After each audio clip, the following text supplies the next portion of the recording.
MPSCची एक महत्त्वपूर्ण अपडेट आहे, ती आहे महाराष्ट्र गट ब अराजपत्रित सेवा संयुक्त पूर्व परीक्षा 2025ची ही जाहिरात आलेली आहे। सहाय्यक कक्ष अधिकारी आणि दुसरं पद आहे राज्यकर निरीक्षक गट ब अराजपत्रित।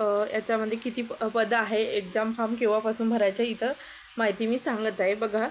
तर यामध्ये एकूण 282 पदांची ही जाहिरात आलेली आहे। 9 नोव्हेंबरला ही एक्झाम होणार आहे। 9 नोव्हेंबर 2025 रोजी महाराष्ट्रातील एकूण 37 जिल्हा केंद्रावर ही परीक्षा घेण्यात येणार आहे। तर बघा, सहाय्यक कक्ष अधिकारी, त्याला आपण ASO म्हणतो, मंत्रालयामध्ये असते ते जॉब।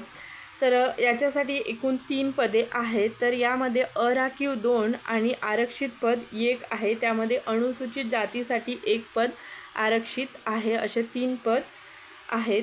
त्यानंतर राज्यकर निरीक्षक गट ब अराजपत्रित 279 पदे आहेत।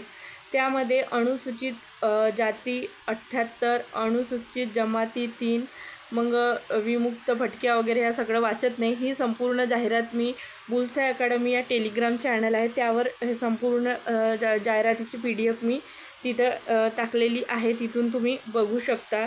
तर महिलांचं बघते, महिला अराखीव अनुसूचित जातीसाठी एकूण महिला 23 जागा राखीव आहेत। अनुसूचित जमातीसाठी 1 आहे, विमुक्त जाती 3 आहे, भटक्या जमातीसाठी 3 महिलांसाठी, भटक्या जमाती ब क साठी 3-3च आहे आणि ड साठी 4 आहेत। आणि इतर मागासवर्गीय महिलांसाठी 28 जागा राखीव आहेत आणि सर्वसाधारण 61 आहेत OBC मध्ये। तर अशा पद्धतीने आहेत। अराखीव पदे नाही दिलेलं आहे, त्या ठिकाणी अराखीव पदं दिलेले नाही आहेत। तर असं एक आहेत हे पदं, आणि यामध्ये 3 पदे म्हणजे एकूण 11 पदे, दिव्यांगांसाठी एकूण 11 पदे आहेत। त्यामध्ये 3 पदे हे अंध किंवा अल्पदृष्टीसाठी, 3 पदे कर्णबधिरता किंवा ऐकू येण्यातील दुर्बलता यांच्यासाठी आहे, आणि 3 पदे हे अस्थिविंगता किंवा मेंदूचा पक्षाघात किंवा कुष्ठरोग व शारीरिक वाढ खुंटणे, मंदबुद्धी किंवा आकलन क्षमतेची कमतरता किंवा विशिष्ट शिक्षण अक्षमता, मानसिक आजार, तसे बहिरेपणा व अंधत्वासह एकापेक्षा जास्त प्रकारचे दिव्यांगत्व आहे अशासाठी आहे। आणि अनाथ व्यक्तीसाठी एकूण 3 पदे आहेत। त्यामध्ये 2 पदे संस्थात्मक आणि 1 पद संस्थाबाह्य, असे 3 पदे राखीव आहेत। तर ह्या एक्झामचं फॉर्म केव्हापासून सुरू होत आहेत, तर अर्ज सादर करण्याचा कालावधी 1 ऑगस्टपासून अर्ज सादर करायला सुरुवात होत आहे। 1 ऑगस्ट 2025 रोजी 14 म्हणजे 2 वाजेपासून, म्हणजे दुपारपासून हे फॉर्म सुरू होणार आहेत 1 ऑगस्टच्या। तर 21 ऑगस्टपर्यंत आपल्याला हे फॉर्म भरता येणार आहेत।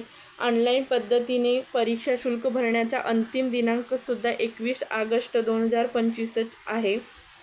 भारतीय स्टेट बँकेमध्ये चलनाद्वारे परीक्षा शुल्क भरण्यासाठी चलनाची प्रत घेण्याचा दिनांक हा 23 ऑगस्टपर्यंत दिलेला आहे, 23 ऑगस्ट 2025 पर्यंत।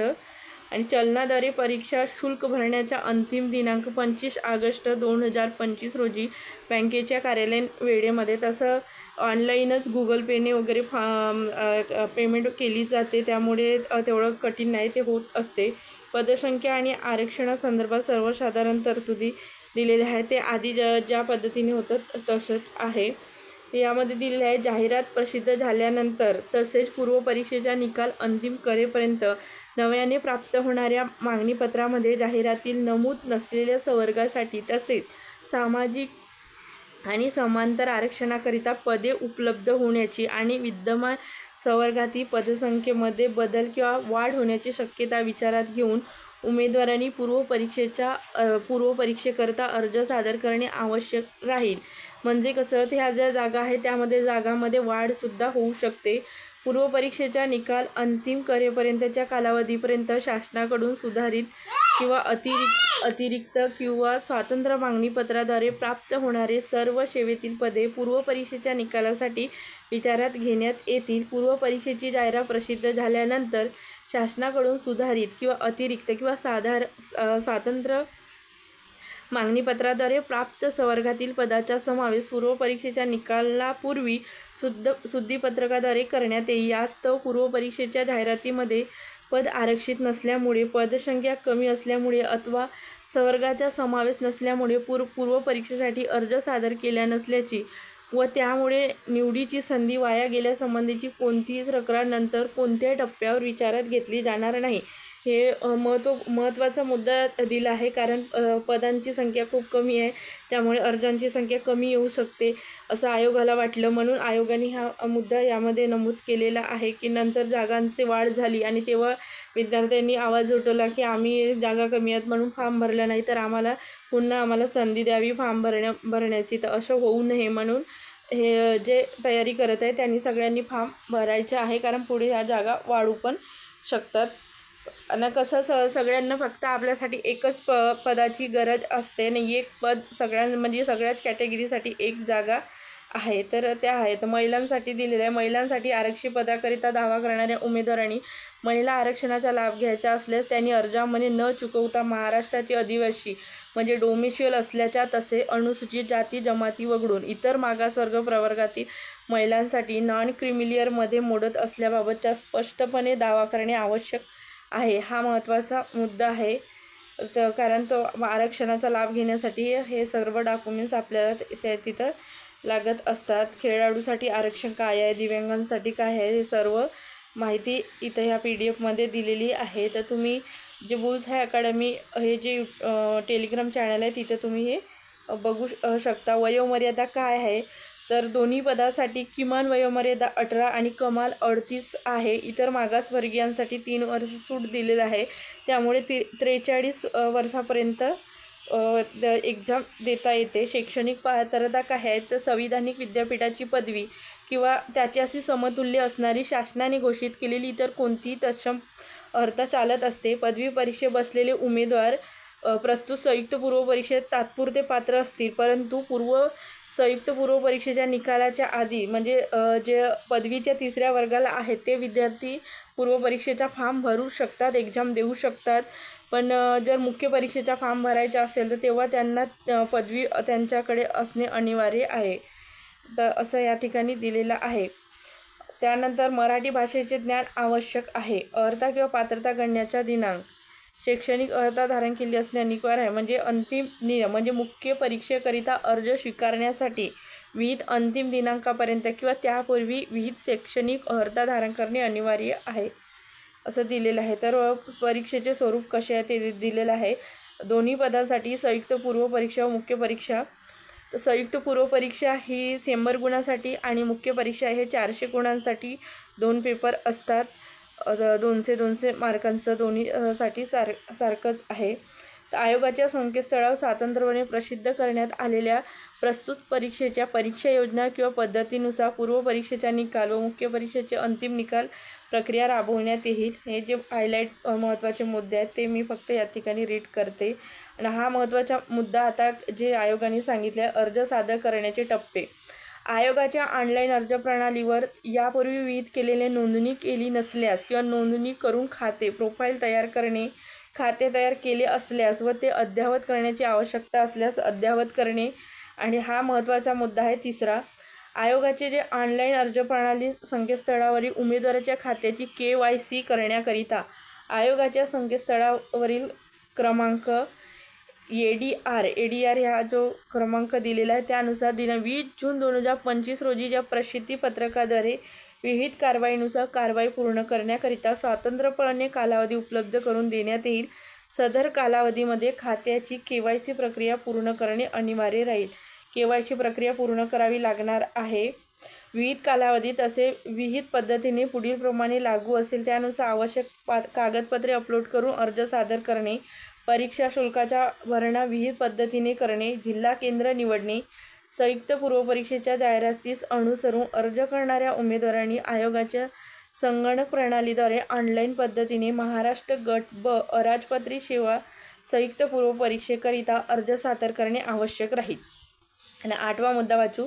संयुक्त पूर्वपरीक्षेकरिता भरावयाच्या अराखीव व आरक्षित एकूण पदसंख्येच्या आधारे मुख्य परीक्षेसाठी पात्र करावयाच्या उमेदवाराची संख्या निश्चित करून सामाई पूर्व परीक्षेतील उमेदवाराच्या गुणांच्या आधारे गट ब अराजपत्री सेवेकरिता एकत्रित निकाल जाहीर करण्यात येईल.